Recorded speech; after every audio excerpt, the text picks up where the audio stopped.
Quibi, holy moly. I just asked you this morning, like, what's going on with this Quibi thing? And it turned into a whole thing for me. I went down a Quibi rabbit hole trying to figure out what this service is all about. For those of you that don't know, we're talking about somewhere between TikTok and Netflix. That's how it's kind of being pitched. To me, it's more like paid YouTube. That's the way I see it. It's 10-minute content, 10-minute premium content, a lot of traditional media, stars, celebrities on the platform. They're going after sort of the HBO feel of content or the Netflix premium feel of content, but in a shorter format, 10 minutes. I hopped on there and I just checked out a little trailer for a sports documentary series. I got to admit, okay, kind of compelling. I don't know. It looked kind of interesting. However, just a hard pitch in this day and age. Another subscription service, another paid service. I recently added Disney Plus. I'm paying for that. Netflix price seems to keep going up. Yeah. And then, like you mentioned, Will, if you're watching 10-minute content, aren't you just on YouTube anyways? Yeah. I mean, that's normal. 10 minutes. If you got 10 minutes, don't you just hop? Yeah, maybe you just hop to YouTube if you have 10 minutes. Maybe we fit these different things in our mind, time dependent. However, I watched the trailer and the little documentary, and I sort of thought to myself, seeing as how I'm short on time, could I invest myself in this premium idea? Let's say if they added a free tier and just put some ads in between each 10-minute piece, would it be more compelling? So here's the news story today. Quibi reportedly lost 90% of its early users after their free trials expired. That means they converted around 10% to the paid subscription. Paid subscriptions, I don't know what they're like $7-8. It's not quite Netflix level, but it'll cost you a few bucks. They also, for the record, Quibi kind of disputes these findings from this independent data analysis firm. They say that the short form video platform signed up around 910,000 users in its first few days back in April. Of those users, only around 72,000 stuck around after the 3-month free trial, indicating the app had about an 8% conversion rate. Like I said, Quibi says differently. They claim, they just straight up say 5.6 million people have downloaded it. So get away from us. Stop making it look like we failed. Yeah. Hey, don't look at the data. Yeah. Stop. Well, or just, we want to frame the data in such a way to amplify the piece of it that we like the best, which is the number of downloads, which kind of makes sense. They raised $2 billion. What? Are you $2 billion? Am I right? Is that the number? 1.8.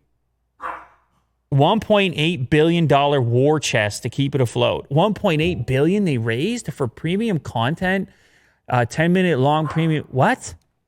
That seems like a big number. You're going to need to come with some content now.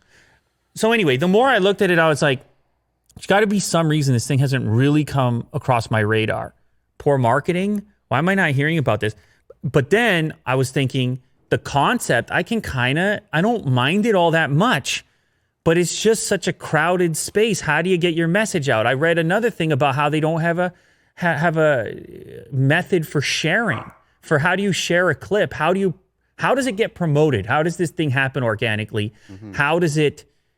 How can they be disruptive enough to pull some dollars away from Netflix or Disney, or do they need to? Or are they simply another one and they feel you can handle another subscription? It's a lot of questions. Mm-hmm.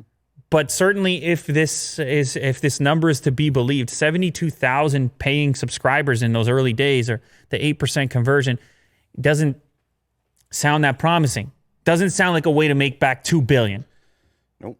If you do the math, if you got to get $2 billion back from 72,000, it's going to take you a while.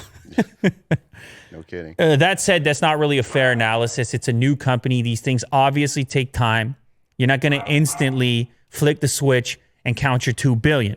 It takes time to build content, figure out what works. I recognize, just being in the content business, that building these kinds of streams, building these kind of platforms takes time. Well, even if it's just simply a YouTube channel, it could take years. So you can't really run your complete analysis right now, but I want to actually put it to the audience on this one. Can you handle another paid subscription at all? Does it even matter? Do you need some incredible piece of content or series to convince you, to compel you to pay anything, even if it's $5. Because I know we talked in the past of sort of feeling that way. But then I added the Disney Plus subscription because I'm watching the National Geographic stuff. So who am I to say?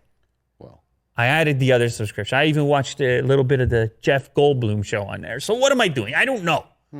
Maybe if they can just strike it with that one hot piece of content that's meme worthy, that gets people talking and gets it into Twitter trending with all the other weird stuff that ends up there. yeah. Maybe they got something, but it's going to be an uphill battle. It's tough out here in the content game in 2020. And it's especially tough if your name is Quibi, as far as I'm concerned, because I don't know, that name for me, it just doesn't immediately have, and maybe this is a retrospective where Netflix just sounds, it has some cachet to it. It's Netflix. Yeah. I just feel Quibi is not on that same, just the name.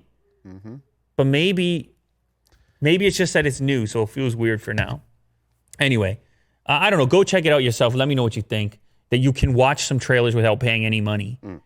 But it strikes me as premium YouTube. Because YouTube is 10 minutes. Yeah. For the most part. It's like a premium type of YouTube.